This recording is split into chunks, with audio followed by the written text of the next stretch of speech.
as a reminder, first paper is due in a week.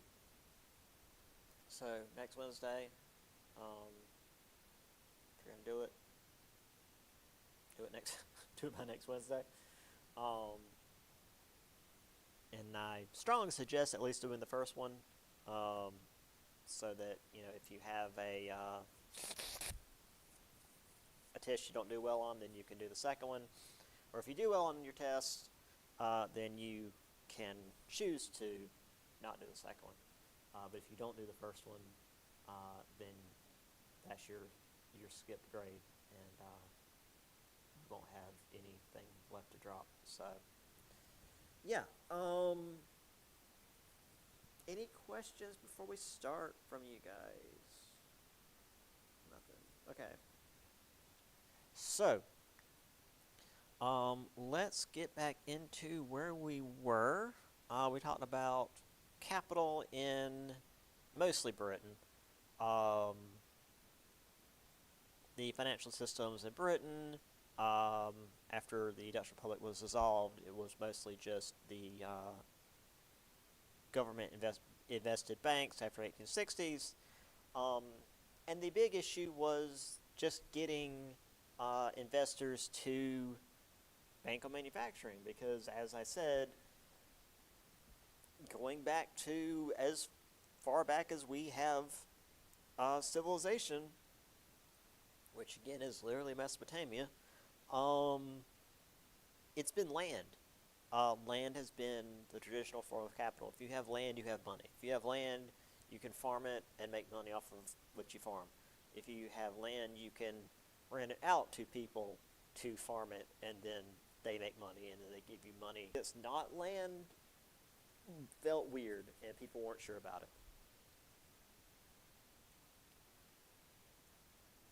it. So, we also had a shift in labor. There was a large population of free labor, which is just people who are no longer farmers, pushed off of land or out of guilds, and now need something to do. And this population boom in the 1800s, there was a lot of people who needed a job. This human capital, as it was called, Britain had a lot of people that needed something to do. So in the 1800s, well, there was plenty of people to work in the factories. So a lot of these workers were familiar with spinning and weaving. They were used to working the machines that made cloth. The scale of work was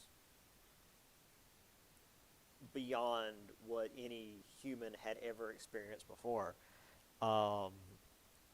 Factories weren't constrained by seasons or holidays. Owners wanted workers to stay longer hours, work more days, no matter what the season was, because again, this is something that I mentioned not that long ago in my American history course. Before this, most workers were farmers. You would work from sun up to sundown. You worked when the weather would allow. You worked mostly in the spring for planting. Over the summer, you would just pull weeds and make sure that your plants didn't die, and then you worked your ass off in the fall to make sure that you harvested, and then you just kind of survived over winter, and then you repeated the process. And when I say works from sun up to sundown, like, it wasn't all day. You would get up in the morning and do what work you could, and there were certain times of the day when you wouldn't really do much. There have been studies done that, like, people today work much harder than, like, the average medieval peasant from back in the day, because the peasants had, like, all these religious holidays, and they would only work portions of the day because of certain practices and stuff. But due to modern technology, it doesn't matter what the season is or what time of day it is. You work all the time now. Women and children were pressed into service. Uh, they ran coal mines or spinning on the wheel. Their lives were no longer dictated by seasons, but by punch clocks. Because again, if it's cold outside, who cares? Go work in the factory. If it gets dark, well, we're getting to the point of electricity, so you can just run electric lights. Bam, work in the factory. I'll get into the coal mine bit here in just a minute because I've got an image because it's kind of horrific. Once again, child labor, very common, especially here in the textile factories, because when the textile machines would run, it would create a lot of, I guess the easiest way to put it is lint. Like it would create a lot of this you can see some of it down here on the ground. This like chaff, basically, or chaff, I should say. And it needed to be cleaned up because it was really a fire hazard. And, well, you had to crawl into the machines to get to it, and it was easier to do if you had a kid doing it. So make the kid do it, and you can pay them like $1 a day. It's fine. See, he's happy to be making that $1 a day. Here are some coal miners and a horse that looks like it has seen some horrible things. Yeah, that horse shouldn't be underground. But the horse that got to pull the coal cart. Oh, my head is killing me. Why have I had a headache all week? Oh, here we go. So some of the coal shafts were too small to send, well, the horse through, and also like grown men. So they would do this.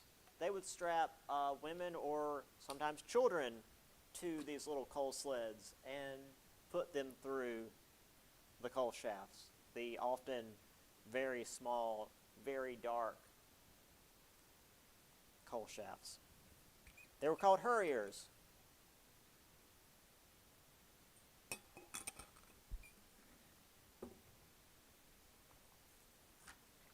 Yeah, I was going to say, I think that image might also be in the book. Yeah, there's an image of that. The book describes that as the satanic mines. One of the most vital jobs in industrializing the economy was mining coal, needed to power the new steam engines. This form of wage work was also terribly dangerous, especially for the women and children often compelled to transport heavy coal up fiery, hot, airless, and slippery underground passages. Yep. Wasn't a great way to die either.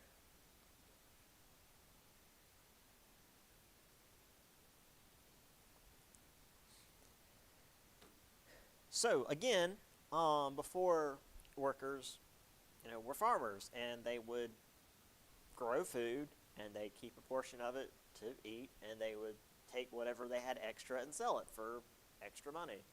Now, though, they were producing God knows what, and making a wage. So rather than relying on soil and weather, they had to have constant employment to survive. They would have to keep working and making some sort of wage. And early on, wages were obviously at a subsistence level, which is to say you made just enough to survive. You made enough to go and get some food and enough to pay your rent, and that was about it. Because, again, the big captains of industry weren't real interested in making sure their workers lived a happy life, just as long as they survived long enough to come in and work the next day. Now, those that were put out of work typically managed to avoid starvation, but there were mass starvations in Russia and Ireland in the 1800s, which we will get to. Still, though, it's not to say that being a farmer was this utopia that was totally great and everything was fine, and being a factory worker was worse in every way. farmers worked all day and lived in poor conditions. I mean, oftentimes they lived in their barns with the animal. Um, Whereas for factory workers, the machinery was dangerous. There were few, if any, safety precautions. Um, if the machine takes your arm off, well, I guess you don't work here anymore. And as we said, women and children were both pushed into the factories or paid much less than men for the same job. And with the work being as depressing and mind-numbing as it was, it created a new cultural trend. Drinking to get drunk. This wasn't a thing before. In the Middle Ages, alcohol was popular because it was safe. Ale and wine and all of that, it was, well, for one, like, it had a different sort of taste, but they didn't realize that in the process of brewing it, they were boiling the water and they were essentially disinfecting it. Because normally, if you were to just like pull water out of a well, and if the water was tainted, you could get sick and die like within a day. But you just so happen to chase it with some alcohol, you'd be fine. So for them, alcohol was just a health drink. But with this, we had gin replacing beer, and workers just drinking high concentration alcohol just to get drunk and forget about how shitty their lives were. Wasn't great. The Industrial Revolution sucked for everybody but the ones making all the money. So the big city that's often pointed at when it comes to the Industrial Revolution is Manchester. In the 1770s, Manchester was just a little farming town in Lancashire. English town names. However, by the 1830s, the population had increased about 45% thanks to the surface coal fields and 2 rivers that converged in the area. So again, it was like this perfect meeting point of easy transportation, surface coal fields, and a decent population. However, due to the rapid expansion, the city was built pretty haphazard. The rich had well and ordered streets, whereas the poor were crammed into old buildings and living beside the rivers that were quickly polluted. Once again, we just discussed polluted rivers in my American history class. This one river in Chicago that caught fire like 12 times. Sort of like that. So when I say polluted, I don't mean like because they were dumping sewage in it. I mean because they were dumping like factory runoff in it. So it wasn't just like it was sewage water. It was like chemicals that would burn your skin off.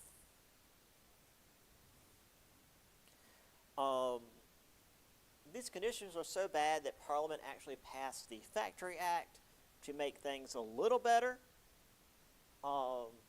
Children under 9 were not allowed to work, and those below 18 were limited to 12-hour shifts. Boy, that's nice. So once you're over 9, 18-hour shifts for you. Or sorry, 12-hour shifts for you.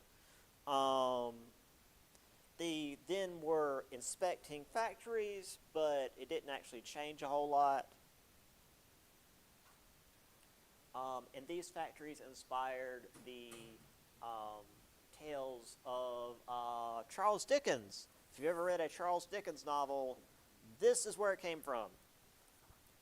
Charles Dickens books are pretty depressing if you've ever actually sat down and read one. It's about all of this. Because if you look at the Industrial Revolution on like a global scale, it's big and exciting. You've got trains and steamboats and factories. But if you look at it from like the worker scale, the worker side, it sucks. Um, I mean, some people are able to make some decent amount of money, but for the most part, it's this. It's you can't see the sky anymore. Um, I think I've got a picture of the rivers the rivers in Manchester. The water would burn your skin off. The fish are gone. Um, you don't want to. You definitely don't want to drink that water. And again, as I mentioned in my American history class, sometimes the water would catch on fire. Not great. I don't have as many pictures of Manchester as I thought I did. This one to me is really good because it's just like this could be a color picture because that's what color England was back then, was just gray. I mean, it still kind of is, but it's mostly due to the rain than the clouds of ash.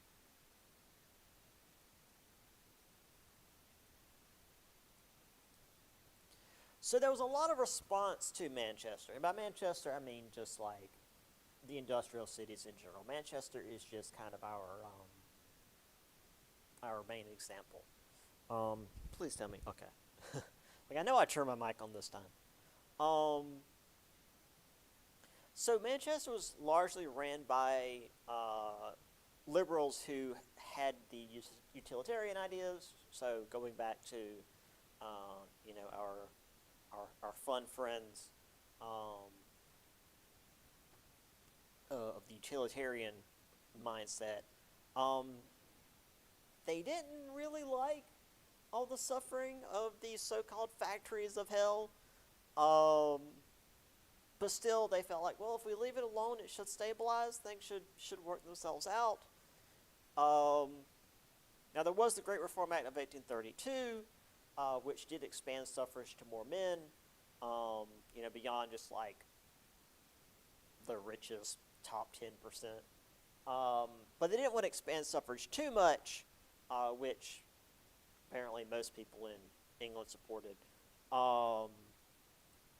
They did repeal the Corn Laws, which had tariffs on corn in 1846, which was a blow, or this was a win for free market capitalism, rather than trying to like choke out corn from other countries.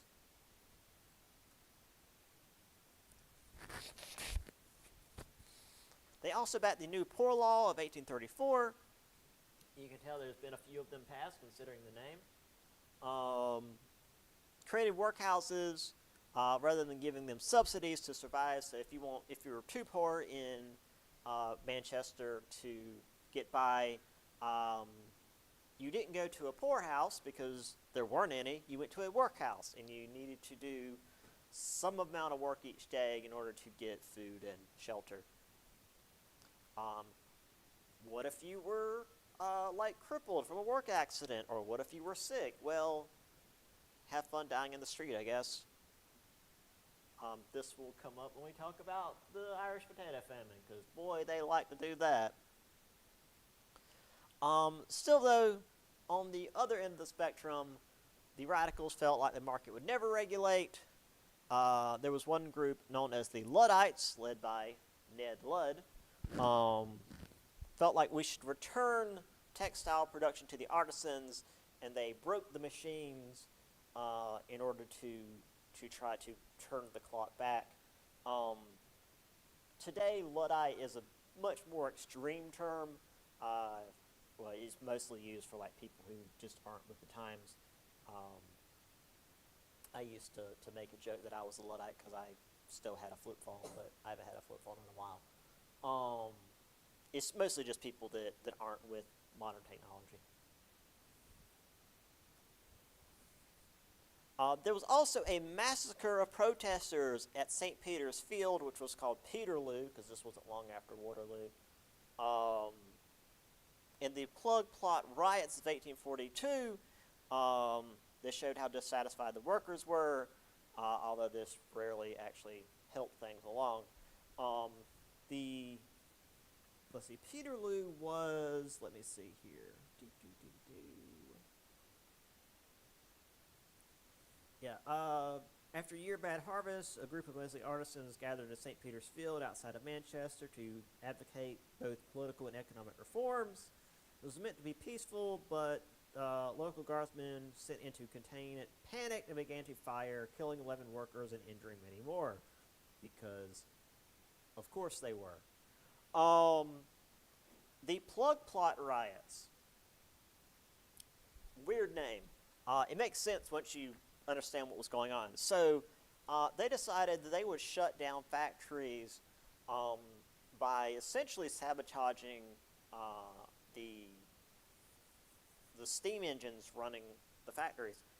A steam engine has a couple of components. Obviously, the coal, which makes it run.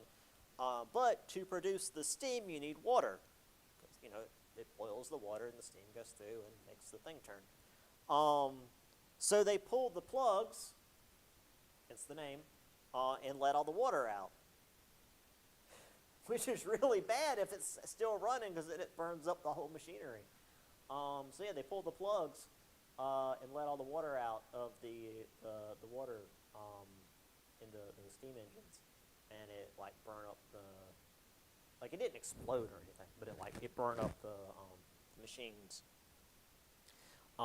It didn't do as much damage as they hoped it would. They just replaced the parts, and it didn't cause the. Let me see what I have here in the book. Actually talking about it. Series of disturbances. Oh, here we are. Working class agitation in Manchester peaked in the summer of 1842 when hunger and high bread prices provoked strikes. The series of disturbances was called the Plug Plot riots because working people stopped work by pulling plugs out of factory boilers. This involved more than 50,000 workers and frightened the factory owners, though violence was minor. The workers, having won nothing, had to return to their jobs after a few months of protesting. So, not much actually went down. However, apparently, Frederick Ingalls arrived in Manchester just after the riots had ended. It is no wonder that, seeing Manchester at the height of its productivity and the condition of the working class at its lowest point, Ingalls saw in Manchester not only a premonition of industrial hell, but also a vision of the revolutionary apocalypse to follow.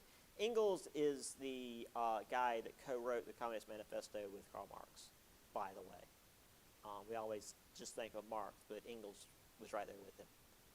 In fact, we'll talk about them, I think, in the next slide, here in just a minute.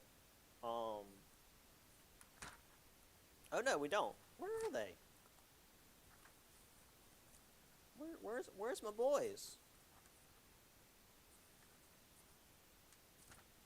Where are my communist boys? Well, guess not. All right. So there's the Luddites. They're taking hammers to the machines because they want to return this to the artisans. Again, not so much like the working class. They wanted to sort of go back to the guild system in a way. They wanted this to be done by, skilled laborers. And I don't really have anything else. Hey, here we go. This is what I knew we'd get to. There were many poor harvests in Europe, most notably because, well, part of my ancestry. The failure of potato crops in Ireland killed about 1 million Irish and pushed about 2 million more to move abroad. This is particularly notable because the government inaction, in particular Britain suggesting workhouses of private charity rather than actually doing anything, and the dependency on this single crop caused this devastation because potatoes were really cheap. I mean, if you've ever had a potato left under your counter for too long, they will start trying to grow roots. Potatoes are really, really hardy and just like eager to grow and to make more potatoes. Um, where did I see this? Like somebody was like, I'm gonna grow some potatoes in my backyard, and like planted a piece of potato, and within like a month they had way too many potatoes. Like it had overtaken like the whole back of their house. Because they're just really aggressive. They're little root tubers, man. They do what they want. Um, but unfortunately, um, because they were so cheap and easy to grow, the English only let the Irish peasants grow potatoes. So when this fungus came through that killed potatoes, it wiped them out. And the and while this was happening, the English were still shipping grain out of Ireland while the Irish were starving. Because again, the English didn't see the Irish as like human. Um, so like even to this day, the Irish still like they recognize that it was a natural disaster, but they also see England as largely responsible. In fact, I've seen like a few things online where it's like, what was the parasite that caused the Irish potato famine? And a lot of times the answer is the English. It's like, yeah, not wrong. Meanwhile, on the continent, there were famines that happened in France and Germany. Governments opened soup kitchens and lowered grain prices. Uh, Still, though, there was agitation that shifted the revolution in a number of areas. Russia had it pretty bad as well, because, I mean, Russia often has it bad. So, we have some attempted revolutions, which we will get to in a little bit, because, well, that leads into the next chapter. Chapter 19 is my chapter in this book. All right. So, Southern Italy, the election of a liberal-minded pope pushed the citizens of the Kingdom of Two Sicilies to force their king to give them a constitution. So King Ferdinand II of the Two Sicilies didn't want to give his people a constitution, but unlike a lot of other kings and rulers and whatnot over across Europe, he had seen what had happened in other countries, especially France, and was like, if I say no and I try to get my army to quell them, and the army decides not to, I'm not going to live through this. So I'm going to do the smart thing and give them a constitution, and we'll have a constitutional monarchy, and I will keep my head on my shoulders, and it'll be fine. And so he did. It's like, I'm just going to give up a little bit of power. We'll have a constitutional monarchy like England has. Fine, we're not doing a France. So my man studied his very recent history, and he's just like, we're not doing this. Meanwhile, France, they didn't like Louis Philippe. He also knew that his soldiers probably wouldn't shoot the citizens like he wanted them to. Also, the citizens had built barricades in the streets of Paris for 2 days, like they always do. And he's like, all right, fine, I'll step down and we'll do something different. So once again, the Parisians built barricades in the streets.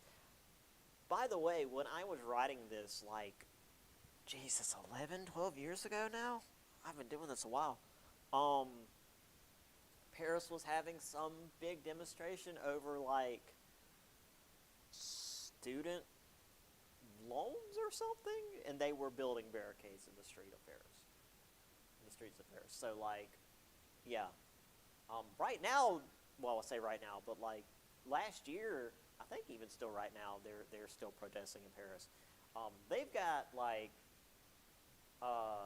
farmers with farming equipment that are, flinging manure in the streets of Paris, which isn't exactly barricading, but it's got the same spirit. I appreciate it. I appreciate Parisians. There was revolution all over the continent, creating all sorts of constitutions and manifestos, although Marx's and Engels, because he was still there, their Communist Manifesto was seen as being still too radical. There was no, like, class revolution overthrowing the government, even if there was still, like, this idea of the nobility and the monarchy need to step down, and that the regular people need to have more power. It still wasn't quite this yet. This is one of the more famous images from the Irish potato famine. It's the starving mother with her two starving children. I took I don't remember the name of the course when I was in Ireland, but it was basically like an Irish like culture course, and like 3/4 of it was on the famine. It has such a huge impact on just the Irish psyche. It's like a scar on the Irish people, just psychologically. Yeah, there it is, Communist Manifesto by Marx and Engels. Weirdly enough, like this exact, I didn't take a picture of it, this is just what I found online, but like this exact thing, the whole like 40 cent and everything, was in like a drawer in the desk of one of the classrooms that I taught at when I was teaching upstate. It was old and worn out, but it's very thin. The Communist Manifesto is not a long read, but it was this. It was like this exact front. It's weird. I think I was looking for a pen or something, and I pull it open, and it's that. It's like, oh, hey guys. All right. So these revolutions didn't really last. So the June days, the liberals and radicals in Paris couldn't get along, and by June of 1848 they were fighting. However, while the radicals were often the ones who were pushing the revolution, the liberals had the numbers, and they also had the militia. In 3 days, 1,000 soldiers and between 5,000 and 15,000 rebels were killed.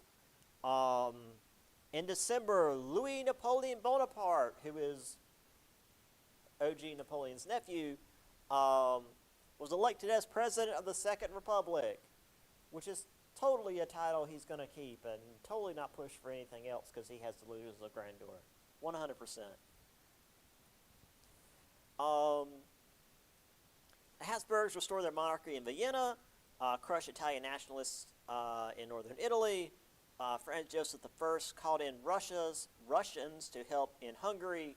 By October of 1849, all was quiet once again. So Austria's sort of back.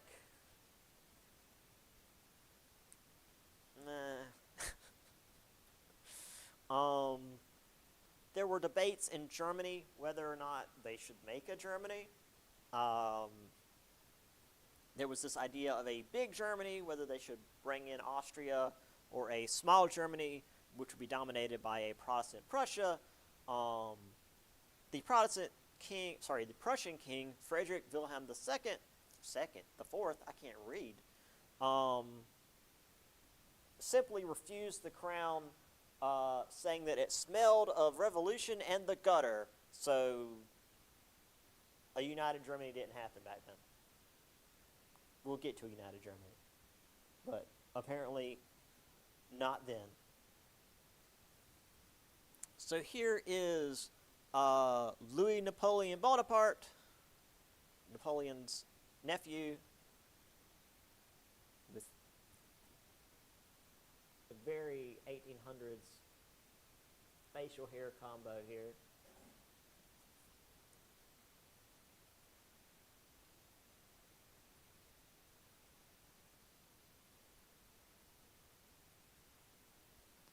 So 1848 was a year of revolutions, and they didn't last very long.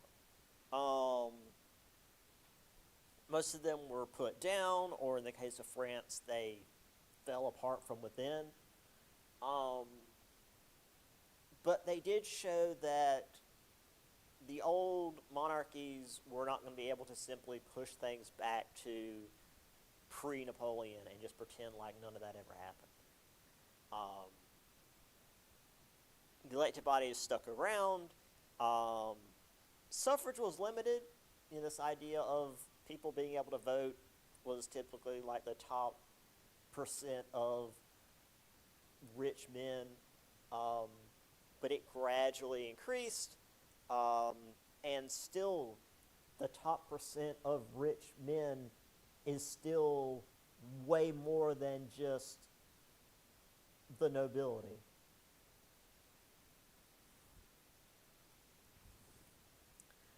Russia, though, Russia didn't move at all. It was stamping out revolution after revolution, kept its citizens on high alert. It's Russia doing what it does. Meanwhile, in France, while they still had their Second Republic, Louis Napoleon declared himself Napoleon III in 1851. And while authoritarianism was still the order of the day, you could only push it so far. As I put it here back when I was writing this at like 3 in the morning at GE, doing my night shift. With a big asterisk, civil inequalities would have to be addressed, or there would be a continent-wide terror, because people would eventually make a point of the civil inequalities. So either the leaders would get around to fixing it, or the people would. And the people's way of fixing it was usually to pull the nobles out of their lovely houses and kill them in horrible ways. So, on that lovely note, let's go to the next chapter.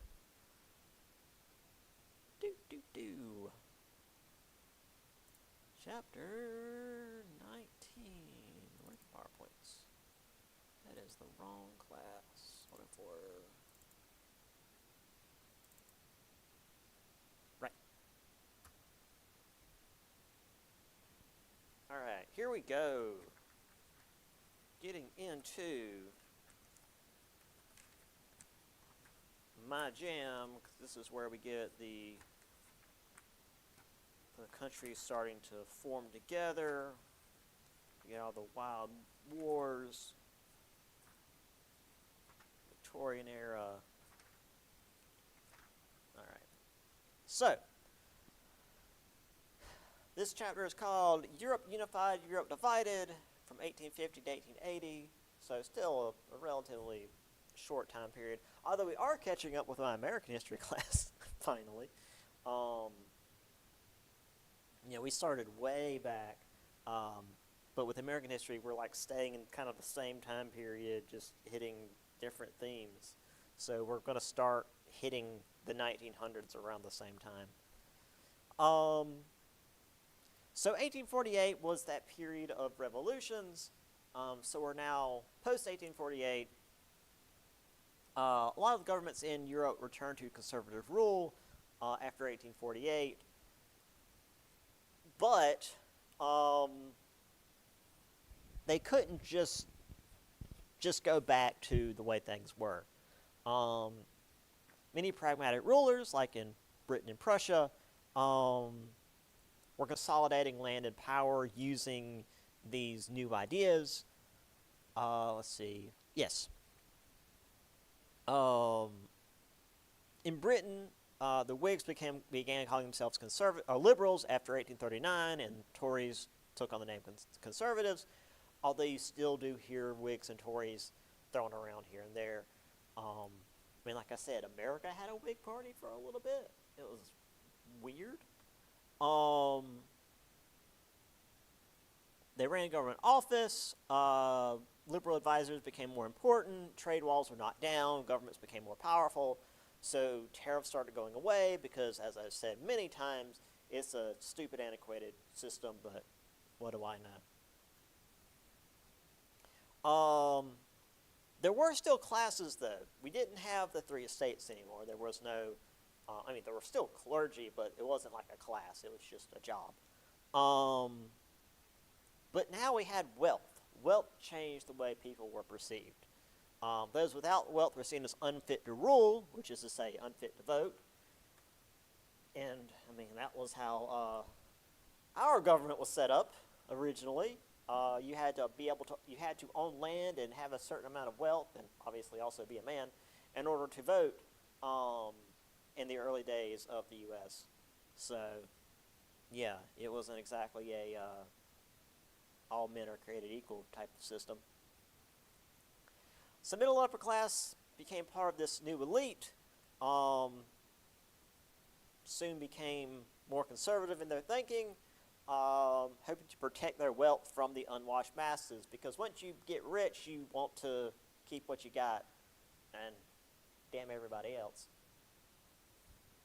You know, as the saying goes, screw you, I got mine.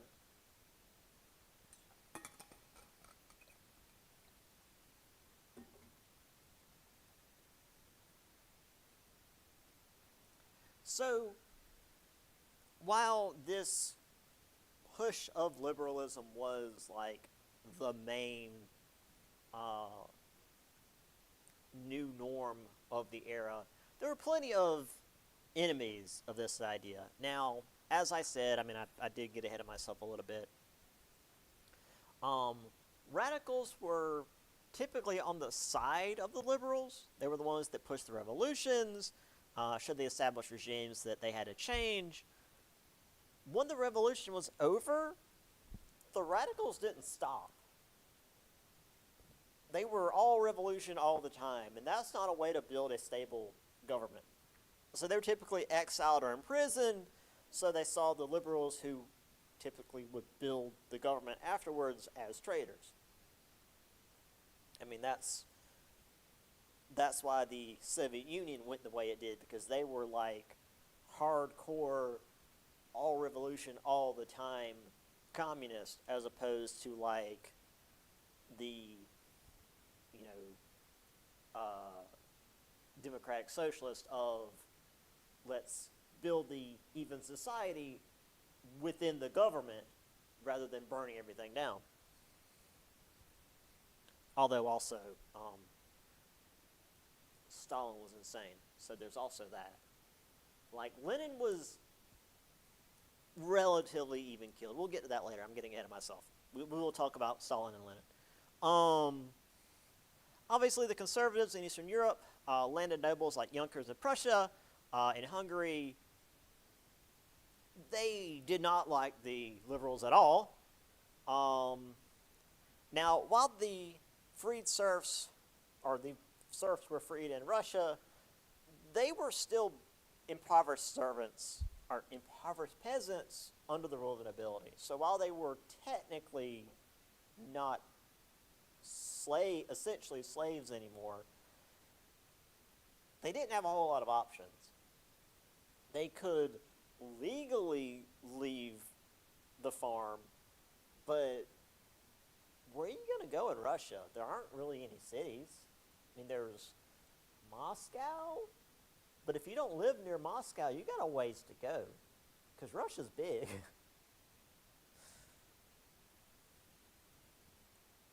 And of course, the conservative clerics, 1840s, the church was recovering, mass revivals to set itself against modernizing, secularizing liberalism, post-secular elementary education, civil marriage and divorce, basically any kind of liberal progress, because they saw these systems being made secular as taking away from the church. But as you see sometimes with some of the more extreme um, church ideas. It's just anything new is bad. I mean, as I often use as an example, just look at the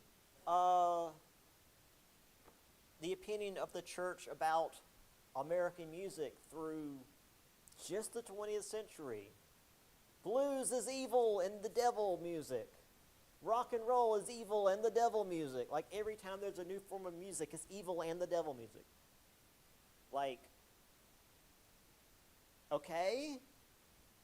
I haven't seen the devil summoned, and I've been to a few concerts. I watched the Blues Brothers, and pretty sure I didn't get possessed. So like, it'll be okay.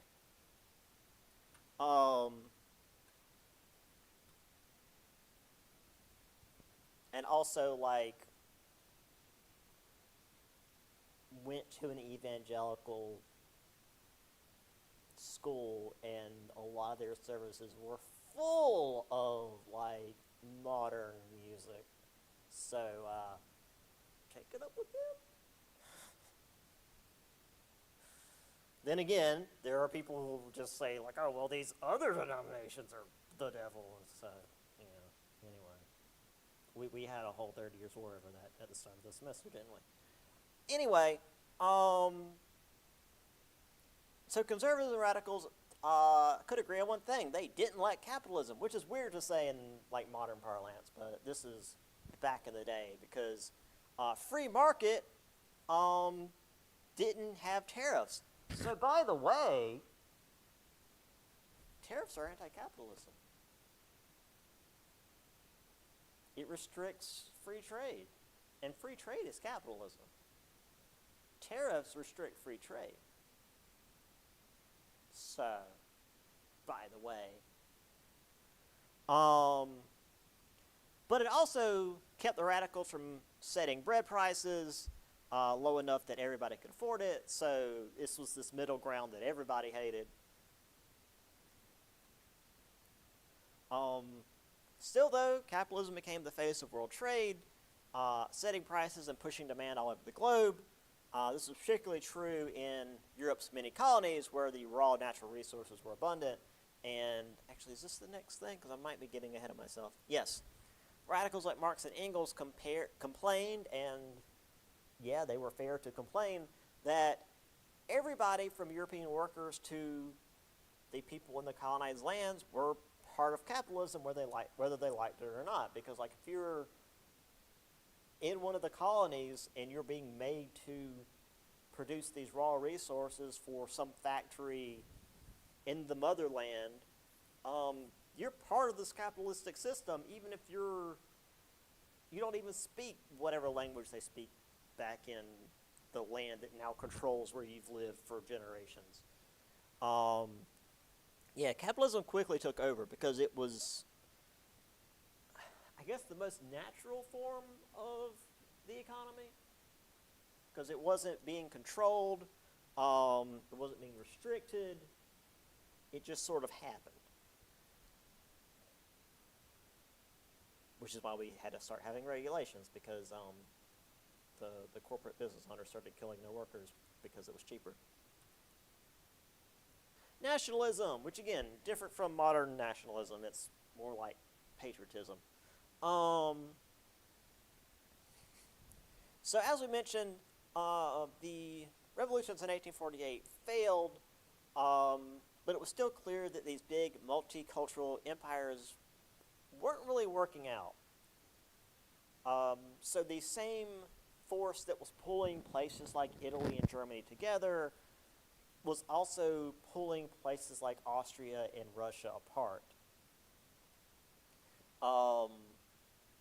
So absolutism modernized the old regimes. This also transformed the map into nation states, territories that were people's culture and language, rather than arbitrary lines that some jerk in Austria drew on a map. But this wouldn't be easy. Most successful, as we will soon mention, especially Germany, took a lot of force and a lot of cunning. um, which is why I like talking about it so much, because it's just like this master chess player who's playing like 12 steps ahead, um, and so much of it falls into place in ways that like he didn't even really expect. Um, and it was still like the easiest one to happen. Um, Meanwhile, other places like Russia, Austria, and the Ottoman Empire were trying to rip themselves apart from the inside. Um, and like, I'm reaching here a little bit, but that might be why Russia is so damn aggressive all the time, because they've got people within them who want to be their own nation, so they're constantly like trying to focus that energy outwards, like, oh, we need to work together because we've got this other enemy we need to fight, um, which is actually a pretty common tactic of like, in order to unite everybody, we need to have some external enemy.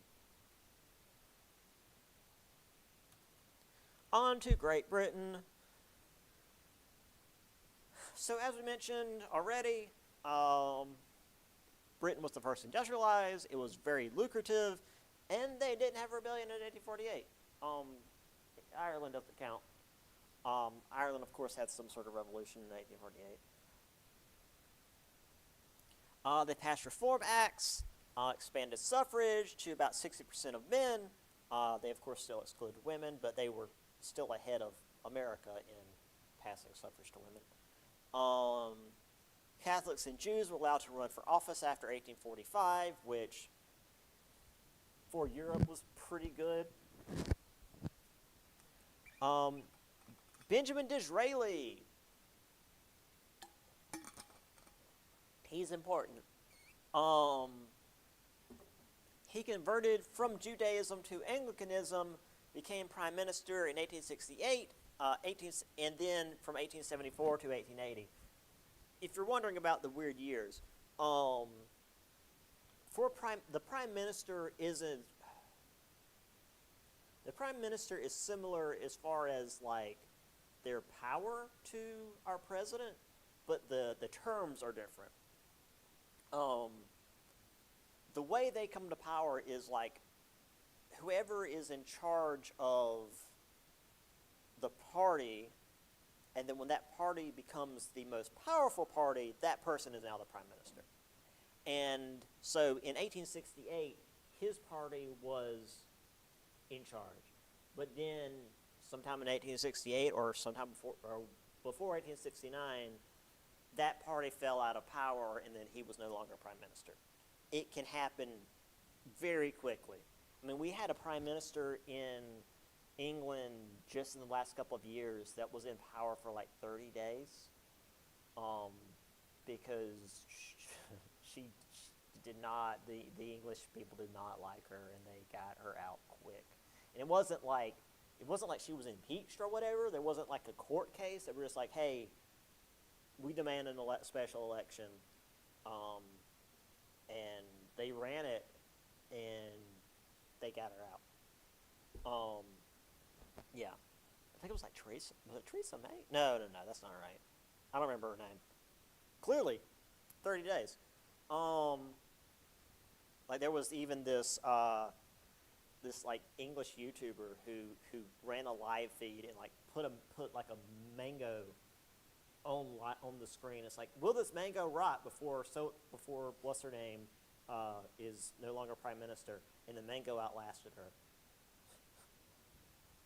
So yeah, like that's just how that works. Anyway, so yeah, that's why there's 1 year, and then this is what, 6. So that's just how that works. In fact, once we get to Winston Churchill, who's like one of the most famous prime ministers, he actually was voted out like while they were negotiating the end of the war. He was like at a dinner at the negotiations, and they walked up to him and it's like, hey, you're out. He was so mad. Yeah.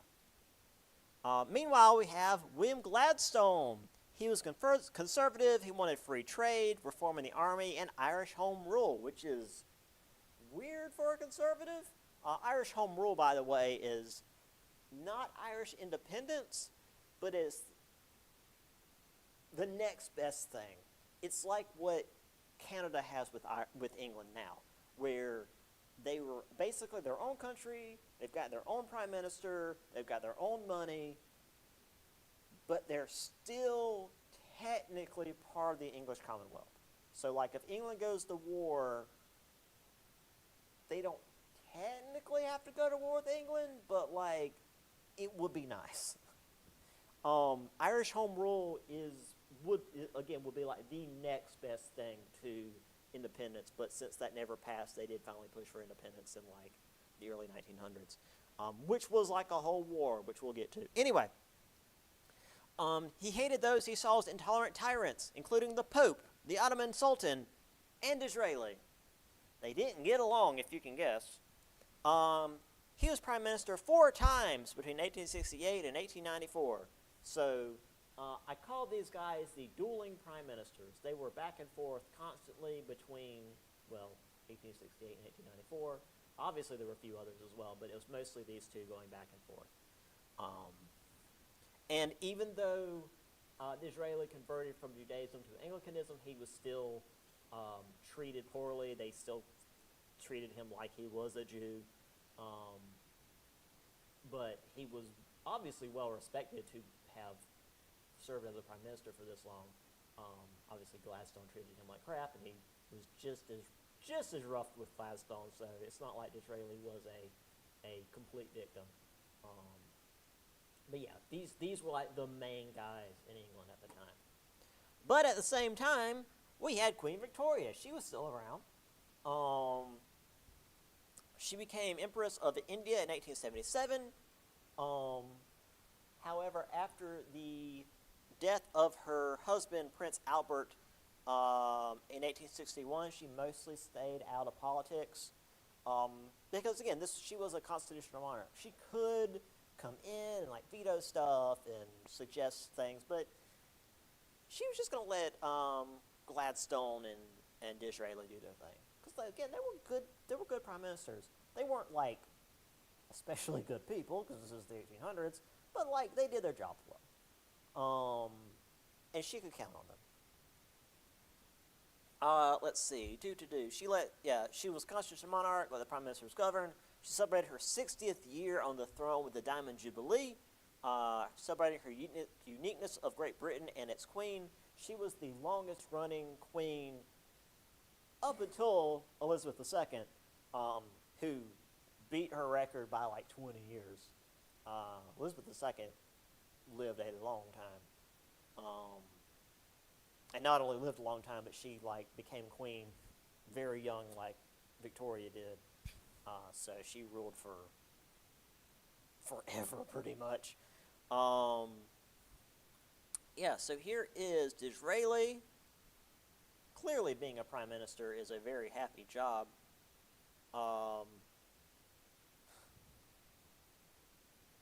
Here's Gladstone.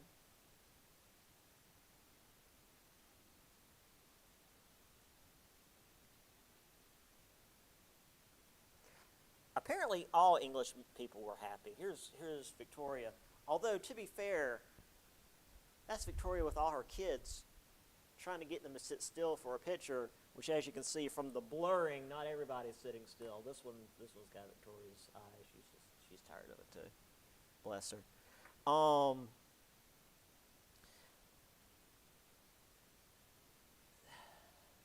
This is largely going to be the cause of World War I, right here. Because all of Victoria's kids are going to be married off to European nobles. And then World War I is going to happen, and it's basically going to be a big family fight. Because everybody in World War I is basically related to each other as far as the leaders. Oops. All right, let's go a little further on with France, the bourgeois empire. So, December 1851, the National Assembly was tired of this would-be Napoleon and wanted him out. But he staged a coup.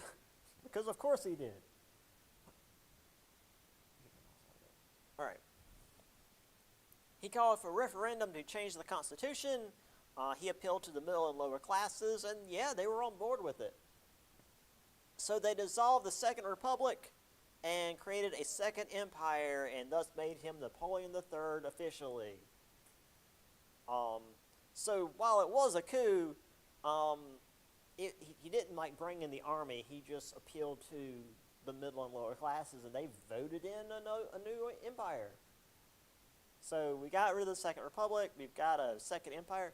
I think they're on like a fourth republic now. Like it's been, yeah, because the Second Empire went away. They got the Third Republic, and then that died during World War II, obviously, and then that proxy republic went away, or the proxy what the Nazis created. So yeah, they're on like their fourth republic, I think. Bless them. However, as I said, Napoleon III was not his uncle. He was not nearly as talented or as ruthless as Napoleon Bonaparte. But I guess just either his name or maybe he did have some level of charisma. The people did like him well enough. With the use of nationalism and the greater rights to the working class, unions, and the right to strike. So, I mean, I'm going to give this guy a lot of crap because the Franco-Prussian War did not go well for him. But, you know, he did all right. He worked for the people. As I said, he was not a military leader. There were a few military victories in Crimea and northern Italy, but attempts to gain footholds in Mexico, Korea, and then the Franco-Prussian War, which we'll get into a little bit later, were complete disasters. Just utterly destroyed the French army. So there he is again, because we have already seen him up close. Not quite his uncle,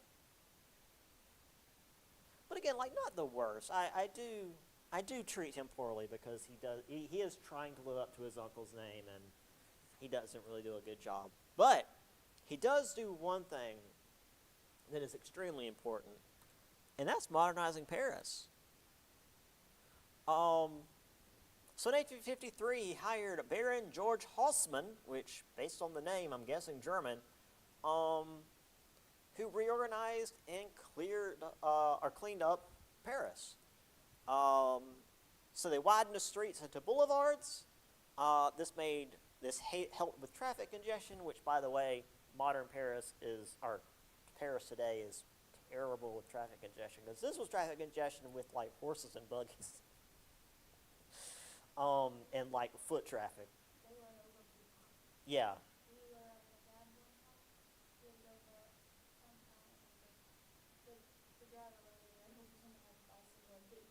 Yes. Yeah. Yeah. Oh, I mean, just regular. Even here in America, taxi drivers don't play. Yeah. So yeah, this was to aid in traffic congestion, but also preventing rebels from blocking roadways with their barricades, because this has happened so many times. As I said when I was writing this the first time, there was something happening in Paris where students were blocking roads with barricades. So clearly it didn't completely work. But I do like that one of the reasons they were widening these roads is because the roads have been blocked by barricades so many times. They also brought water in from outside springs. The sewer system was revamped because what they used to do was just dump sewage into the Seine River and also draw water from the Seine River for drinking, which caused lots of cholera outbreaks all the time because drinking poo water was bad for you. Which again, we just talked about this in my American history class. Like I said, we're starting to converge the timelines. When you use the same water source for sewage and drinking, it goes poorly.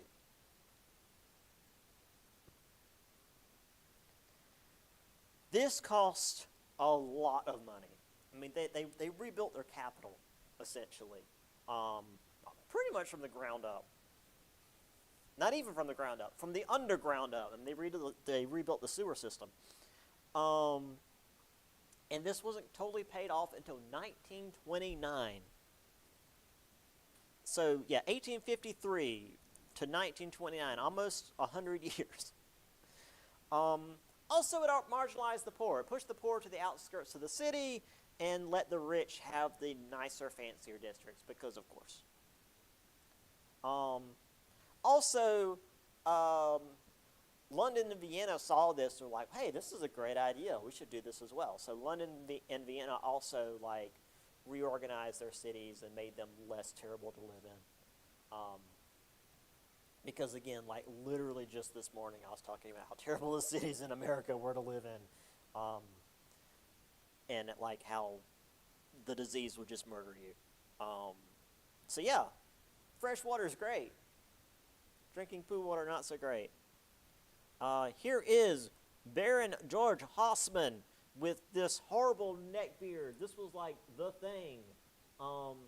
It was believed that it would keep you from getting sick because it would keep your neck warm. Yeah. With this black and white photo, it just looks like he has a floating face. It's horrible. So here's some of the construction. They're tearing stuff down. It looks like they're building barricades. But they're not. They're just stacking stuff and moving it. So here is, this is actually, we'll get into the art of the era in just a little bit, but this is actually is that? Read what the artist's name is, but that's, okay, I've got to find it. Who is the Impressionist painter? Monet.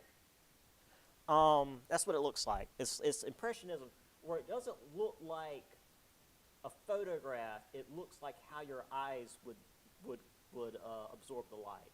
So it's kind of blurry, but you know what you're looking at. All right, we'll get into Russia next time. So I will see y'all on Monday. Again, don't forget, paper is due next Wednesday, so not next time we meet, but just it's next week. So I'll see y'all on Monday. Have a good one.